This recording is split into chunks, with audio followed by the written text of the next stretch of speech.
One of the first things that Angela Hartley, Executive Vice President of National Industries for the Blind, told us on the first day of competition was that Boeing nose cones were made by blind people. And to be completely honest, this made me feel a little uneasy at first. But then I took a step back and thought, is this thing we call a disability really a reflection on the capability of these people to produce top-grade nose cones? And given all the assistive technologies that we've researched in the past 2 days, I don't think so. Yet, I can't help but think about the thousands of hiring managers around the country who are looking over these blind candidates merely because they associate the word blind with incapable. And I'm thinking that this needs to end. Hi, my name is Adam Palmer, and these are my teammates, Ben Krause, Soren Hansen, and Kalyani Sankar. And we are here to help NIB fulfill its mission through something really simply called experience, the assistive technology to maximize employment. Today we will be discussing our analysis of the key problems that NIB is facing today, our recommendations to specifically address those problems, and finally, our plans for implementation and our projections of our recommendations. To begin, NIB's mission can be boiled down to 3 key goals: creating, sustaining, and improving employment for blind people. Currently, they do this by acting as a liaison between the government and its network of nonprofit agencies, or what we will call NPAs, who employ blind people. NIB secures contracts from the government for products and services that the NPAs then sell back to the government. This network, along with its activity as a liaison, are NIB's core competencies and its key points of differentiation. However, this core competency in government contracts actually puts NIB at risk, because the federal government is spending less and less every year. Selling solely to the government is no longer sustainable or reliable. Further, operational inefficiencies in the network of MPAs, we believe, is actually hindering the long-term growth opportunities for employment for blind people, and thus the mission of NIB itself. So, beyond the problems that NIB is only dealing with, we think that there's a general vicious circle that is plaguing the employment opportunities of NIB. So, there's a general stigma that blind people can't do many jobs. We feel that this leads to a general lower amount of employment of blind workers. This, in turn, leads to the chicken and the egg problem of experience. This, we feel, leads to a mismatch between the skills that blind people have and the employment opportunities given. Finally, that leads back to the stigma that blind people can't do many jobs. If nothing is done now, we feel that this vicious circle will only continue. And to touch on exactly how we believe NIB is in a perfect position to end this circle, I'd like to hand it off to Soren. Thank you, Adam. Now let's look at what NIB itself can do by looking at our recommendations. These recommendations break down into corporate contracts as well as the business analyst program. So as we look at the current structure of NIB, we see that essentially they're acting as a liaison, like Adam said, to funnel government contracts down to the NPAs. However, we're boxed out of when NPAs work with corporations. When they're trying to fight for contracts from corporations, they do it individually. And we think this hurts both NIB as well as the NPAs themselves. So our proposed structure is we want to make NIB the hub that funnels both corporate contracts as well as government contracts for the blind. By doing this, we'll be able to get NPAs more contracts and help them grow to increase blind employment. So the purpose of this program is that we want to grow long-term blind employment while at the same time diversifying NIB's client base and reducing its reliance on the government. And to do this, we're going to leverage the things that we currently do well. We currently have an NPA network that we're able to funnel contracts through, and we currently act as a liaison in our current role. When first targeting businesses, we're going to be using our message of blind-made CSR to target businesses, first of all, that work with blind people in many cases, and also those with government contracts. An example of what something would look like in this situation is when Adam was talking about the nose cones that blind people make. That's through Lighthouses of Seattle, and they sell to Boeing. But for instance, if it was funneled through the contract, for instance, if Boeing wants more blind-made products, we can maybe refer them to Associated Industries for the Blind in Wisconsin, who can work with their janitorial supplies. Essentially, we'll be working as the same government role to filter more contracts and increase the MPAs. So now Kalyani is going to talk a bit more about the changes that need to be made to introduce this structure. Thanks, Soren. So as NIB grows and expands with these corporate contracts, we also have to expand our staff. And with NIB's mission in mind, this is a great opportunity to expand employment for blind people. In launching a business analyst program that's specifically designed for blind people, we can address all these issues. We can address the chicken and the egg problem with work experience, the mismatch of skills and positions, and also the larger social stigma surrounding the capabilities of blind people in the workplace. So we break down the BA program in two parts. We have an operations analysis side and a business development side. So the operations analysts will be working really closely with the NPAs and making them more efficient. Making NPAs more efficient will attract more corporate contracts and make them more attractive to them. And the NPAs can grow and ultimately employ more blind people. On the other hand, the business development analysts will work on the corporate side. They'll foster those relationships and generate more contracts. All of the business analysts will be hired up through the NPAs, and that really allows for better placement of highly educated, highly talented people who don't get those opportunities because they're blind. So we start with a 15-person BA pilot program, and we'll bring on 3 professionals from the consulting sector to train them. As our volume of corporate contracts grow, we'll also grow our BA program. And as BAs graduate through the 3-year program, they'll be able to be promoted to the manager level, where they'll work from the training side for incoming classes. Ultimately, the business analyst program is really a career stepping stone. It opens doors for people for higher level positions within NIB, but also really great exit opportunities into the corporate world through these partnerships and the contracts that we'll be working with. So I'll pass it off to Ben, who'll be talking more about the implementation and the impact of our recommendations. Thanks, Connie. So if you look at our implementation, I think it's helpful to look at it sort of in 3 steps. That first 3-year analyst class, that second 3-year analyst class, and finally, the 3rd analyst class and beyond. So for the first analyst class, you develop those corporate relationships and you begin the program. Ideally, we were hoping for a class of about 15 with 3 managers. By the second analyst class, you expand upon those corporate contracts. That's really where we think we're going to see the most growth in terms of volume of those contracts. And you also promote from within the BA program to hire some of the BAs up to managerial positions. So that by the 3rd analyst class and beyond, it'll be a self-sufficient and self-sustaining job creation tool. And we believe that our program will help serve more than 30% of our NPA's corporate clients. Finally, it's going to maximize high-quality job growth for the blind population, not just through the BA program, but also through the growth of NPAs themselves. So if you look at our actual impact on job creation, we used the current amount of employment of 5,500 by NIB in 2013 as a baseline. We believe that we'll create 6,178 jobs for NIB by 2022, which will more than double the current employment levels. When looking at NIB's current mission statement, the real 3 things that we took from that are to create, sustain, and improve employment.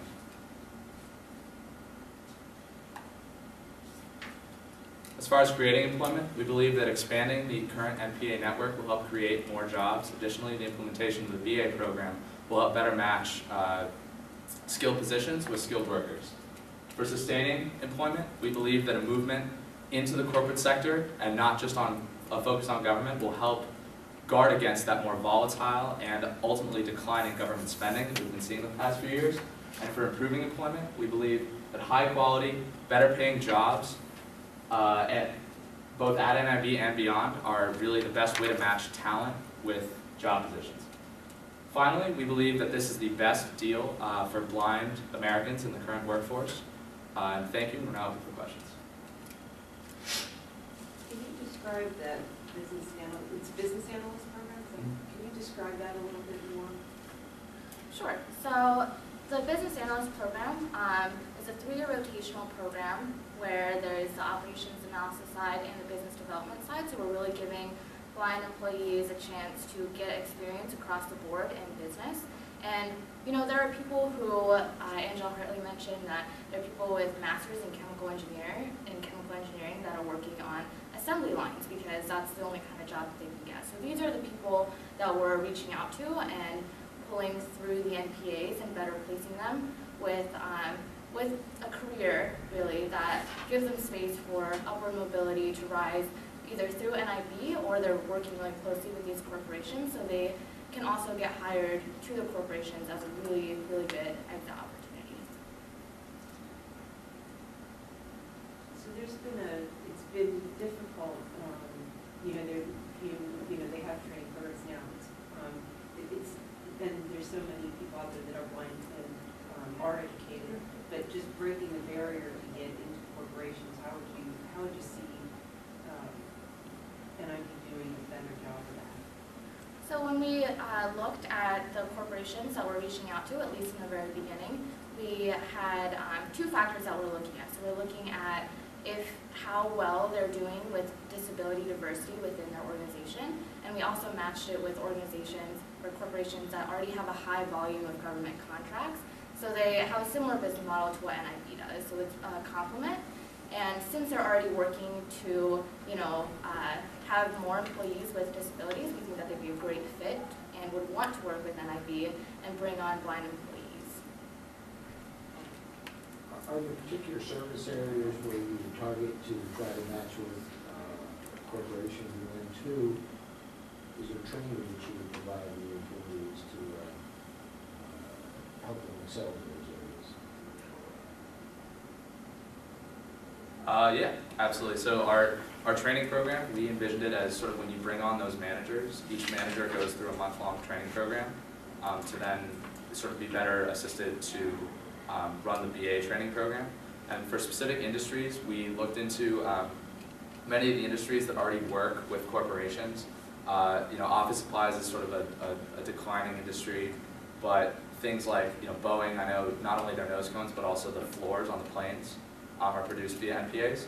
And so those kinds of large-scale industrial operations that are done by corporations with a commitment to social responsibility, we believe that that's sort of the best avenue to enter the corporate market.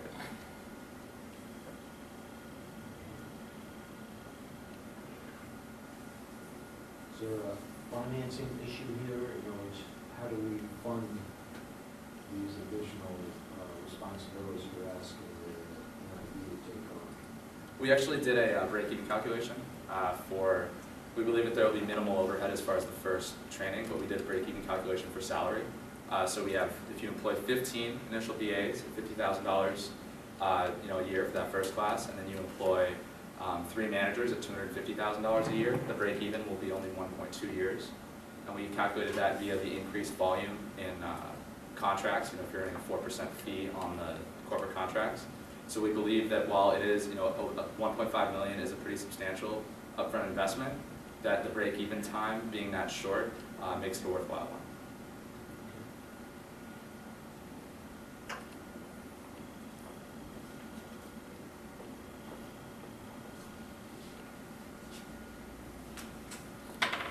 Can you talk about the scale of this in-house business analyst team on the impact of employment for the general blind population? Definitely.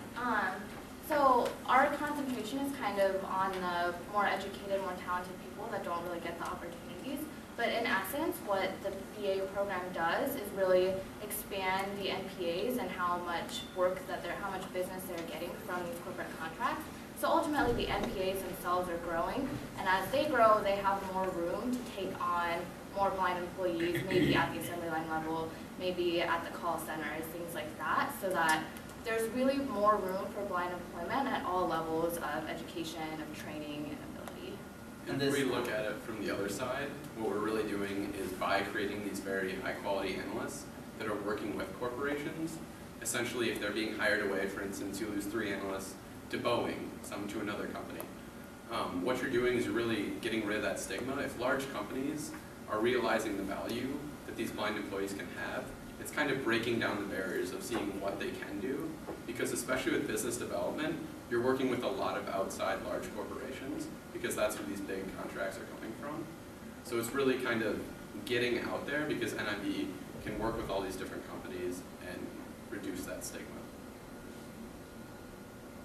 This projection number is solely within the NIB MPA network, not all blind people in general.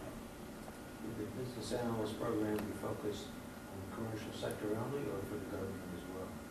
We would like to focus in on the commercial sector. I think what NIB's been doing very well is their government side, but when we were hearing at least about what happens on the corporate side, it seemed a lot like these individual MPAs are fighting for their own contracts. So we're going to break it down between the rotations where some will be working with NPAs to help them improve their operations, and then the other side will be working with the corporations. So we want them to be going out, acting in a business development role. A lot of the managers will be bringing in, will be from consulting-based focusees that have a lot of experience with working with clients. So we want to focus on getting our name out there and developing new contracts for our MPAs that can then trickle down into further jobs. Is the business analyst going to be kind of a pro bono thing for the MPAs, or does NIB expect to get some sort of revenue back from giving them the support of the business analyst? We believe that the increase in efficiency from the MPAs and therefore the new business that will be generated is sort of on both sides. You have the business development side, actually getting the MPAs more business and helping them grow in that way, and then the operations analyst side actually making them more efficient, which means that they're sort of better at doing the business that they in which they're currently engaged. So we believe that there will be some consulting fee, but it'll be nowhere near the fee charged by an outside consulting firm, and that'll be in addition to the 4% of the 3.9% average on contracts. The idea really is that we know corporations who work with blind-made products. They're willing to pay an extra fee because they are blind-made products. We'd like to get as many corporations involved by lowering the total cost. So if we can make these operations more efficient, the MPAs will be able to get more contracts, we'll be able to grow. So essentially we want to keep the cost to the MPAs themselves as low as possible, but obviously that's up for evaluation. We don't have a hard number on we need to go 4% just because that's what government is on fees on the top of contracts. Maybe there's more value found in the operations side and that we're giving to them. So I think we'd like to see, at least through the first set of analyst cycles, what the fee structure looks like.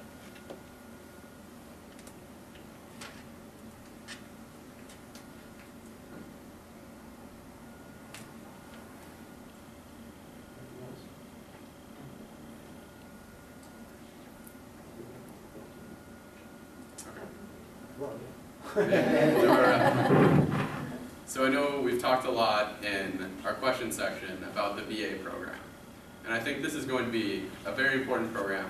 I hope we explained it far enough that it made sense in how it works with our structure, but I'd like to hit on a couple more points.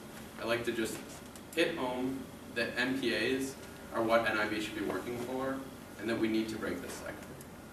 So first of all, the 5,500 number that we saw decrease last year from the 6,000 employment, that's all in our MPAs. That's how well these businesses are doing. In our current focus, we're focusing just on the government side of the MPAs, rather than focusing on what they're doing out in the corporate world, where they're more competitive with different companies. We really need to whittle down how we can help them at every component along the way, whether it be business development, finding them new contracts, or helping them be more operationally efficient, because we need to be growing these MPAs. By growing in size, they'll have higher quality jobs. By improving operations, maybe you'll have more managers. You'll have more people going through our NIB Business Analyst program as these MPAs grow. And the second thing I'd like to hit on is breaking the cycle. We believe by giving high quality jobs to all of these blind people out there who are very well qualified, we can start putting them into corporate positions, working with large corporations that might have hiring managers with these stigmas, until you learn about their actual capabilities. We think by stopping and breaking the cycle at the mismatch between skills and jobs, we can start reducing the stigma and get more blind people employed, even outside of our MPA network. Now I'm going to leave Ben with a couple final closing remarks. So when Angela talked about how she sort of thought of a stool, a stepladder to help her get something off the top shelf as an assistive technology, I thought sort of what in my life has been my assistive technology. And I thought of my dad, as far as giving me every opportunity that I ever could have asked for, and every success that I've had in my life, I can really trace back not just to hard work, but also to sort of having the opportunity. When I was really, really little, all I wanted to do was dunk a basketball. My dad would pick me up, let me dunk, I'd yell 2 points, and I was just so excited. We believe that our solution is that kind of assistive technology, the kind that's going to, give blind people that kind of experience and that kind of stepping stone to be able to break that stigma and break that vicious cycle of lack of experience, and that's really going to allow them to, to sort of take that next step and grab onto the American dream. Thank you.